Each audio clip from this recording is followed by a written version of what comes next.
Tell us your name first. Hi, my name is Doug Rubottom. And what is your job here at the school? My job here is an ESE teacher, that's exceptional student education, and I'm also case manager for a specific group of students. All right, what specific group of students do you mean? Well, our ESE department, if you will, is all of our ESE students. We divide those up into caseloads, and each one of the ESE teachers takes a certain number. The only ones that are really very specific are the ones in our ASD unit. That's the autism spectrum disorder unit, and those which are mostly self-contained, so the ASD teacher has ASD students on their caseload. Okay, so you have students with various disabilities that you're in charge of teaching? Yes, I have students that have specific learning disabilities, their behavior disorders, some physical. We don't really have a lot of physical disability students here. There are other schools that have fairly large units. So other health impaired. We don't call it SED anymore. That just kind of comes under behavior disorders. But that's severely emotionally disabled. Gotcha. Okay. Do you have an IEP for each student?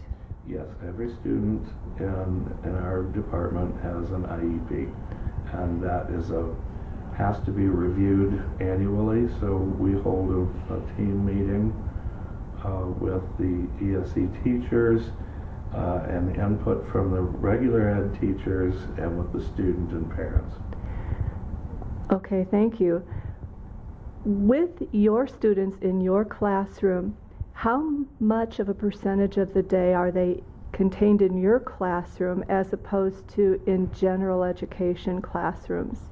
The easy answer is, depending on their disability, we have students with specific learning disabilities that have no DSE classes.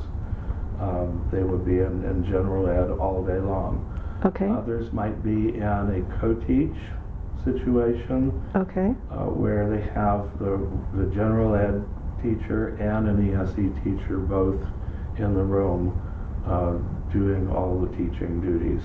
And then we have also in a resource class, which is all ESE, that's going to be students that are what we call access now. The fact that they are performing at a much lower level than the general ed students or even the SLD students. I've had a number of kids on my caseload that have learning disabilities, and they're in IB, which is extremely intense, and those kids are really motivated. So can you explain to me a little bit about inclusion, what it is and how it works? Inclusion, much like the name suggests, just means to include, and that means that students with disabilities will, insofar as possible, be mixed in with general education students, ones who don't have a disability or one that hasn't been identified.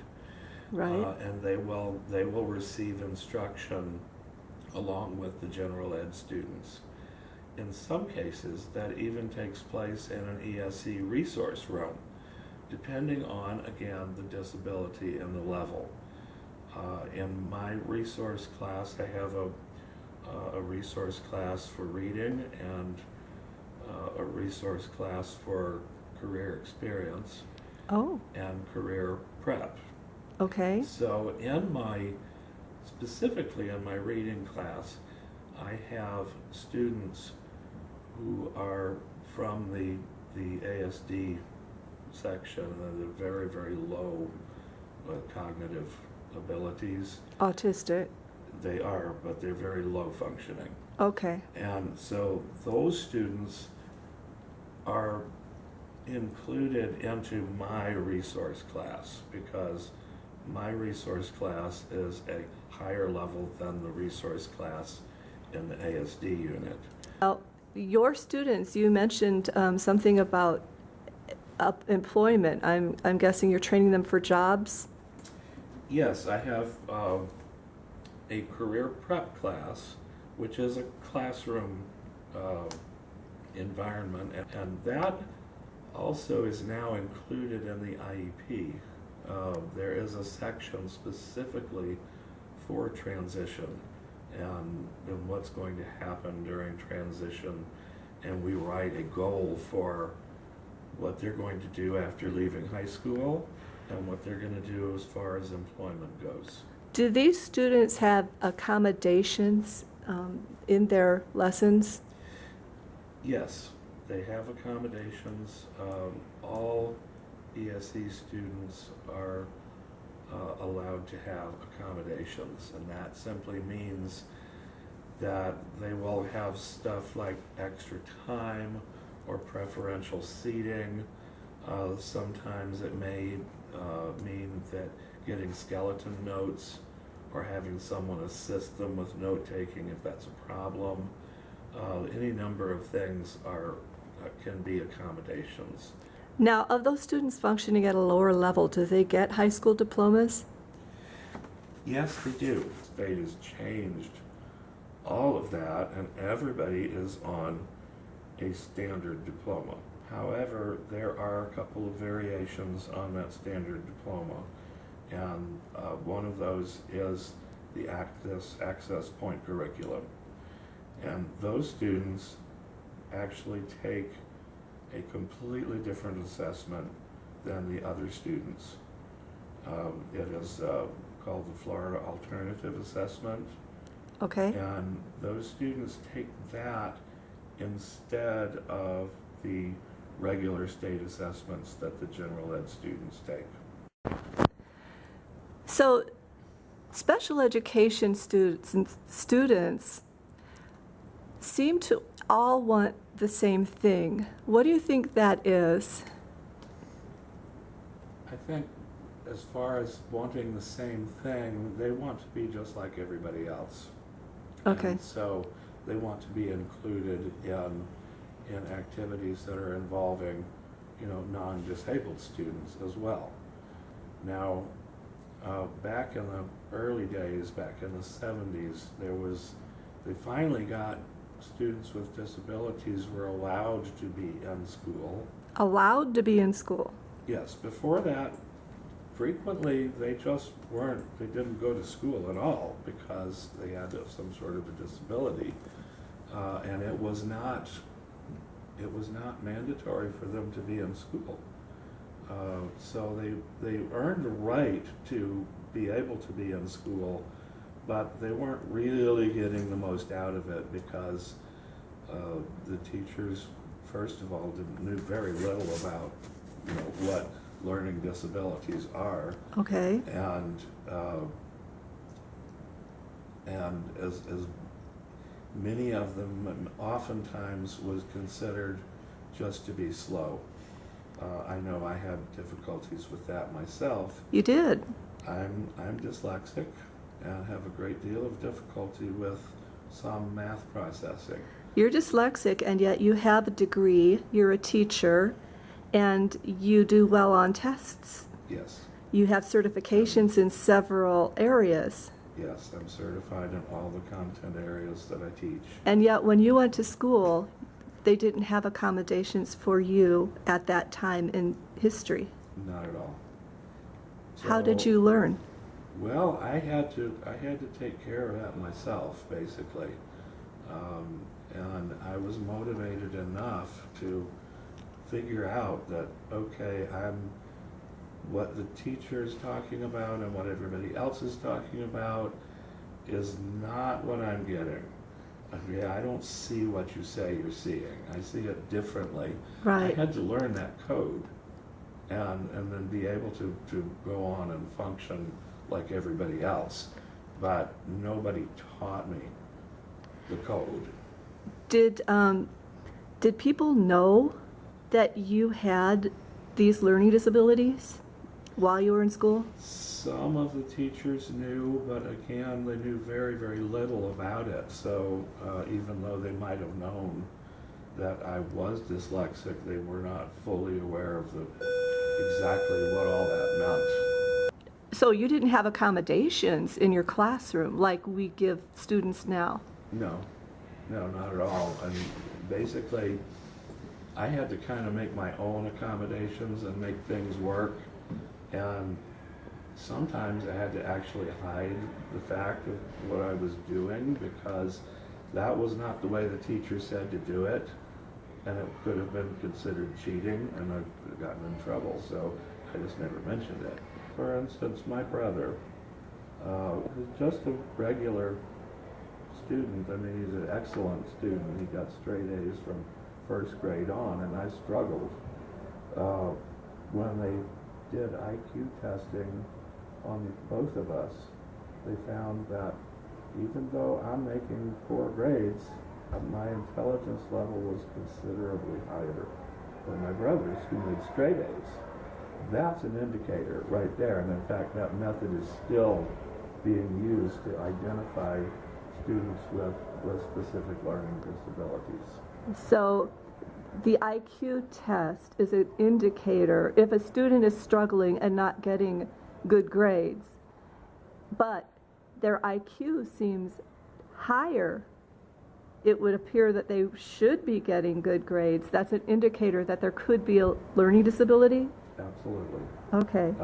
And an SLD student is the designation requires that you be average to above average intelligence.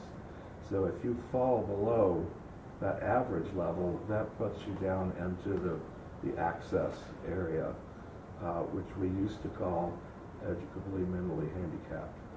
Now we're calling it intellectual disabilities. We're taught to think in a person first kind of way, so we don't talk about that autistic kid. We talk about a kid who has a level of autism.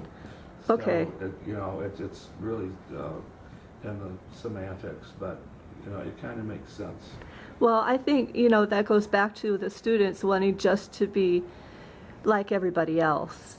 That you don't want to be pointed out for your disability. You want to be pointed out for your abilities. Exactly. And that sometimes opens a whole different can of worms. And I refer specifically to the technique is called differentiation. Okay. And differentiation is really simply means that you make the curriculum more accessible to a variety of learning and cognitive abilities. So technically, we're teaching exactly the same thing to our general ed students as we are to lower functioning students. We're just teaching it at a lower level. What do you think the greatest challenge in special ed is today? One of the greatest challenges lies in the idea of inclusion and working in a general ed environment. Obviously, you're going to give your ESE students accommodations and additional help and give them the personal attention they need while not making it obvious that they're ESE students. Okay, so in a co-teach situation, is that a challenge? It certainly can be. Now, technically, the students should not know which is the regular ed teacher and which is the ESE teacher. They should not know which students are ESE. And the interesting thing that happens in co-teach classes, for the most part, when you take a student that's, say, has a learning difficulty, and you put them in with regular ed students, they tend to rise to the occasion, and they're on their best behavior and they take more initiative in class than the regular kids do, because they don't want to be pointed out and identified as being different. Right.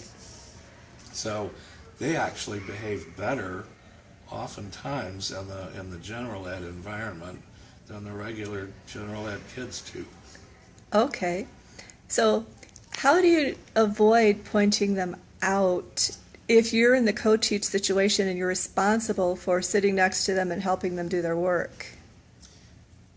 I do the same thing that I do with my ESE students, for the most part, do the same thing with my regular ed kids. So I may work with a small group of students that are mixed. Right.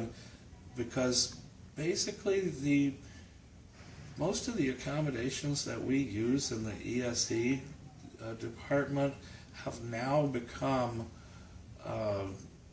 very popular and useful, generally throughout the entire curriculum.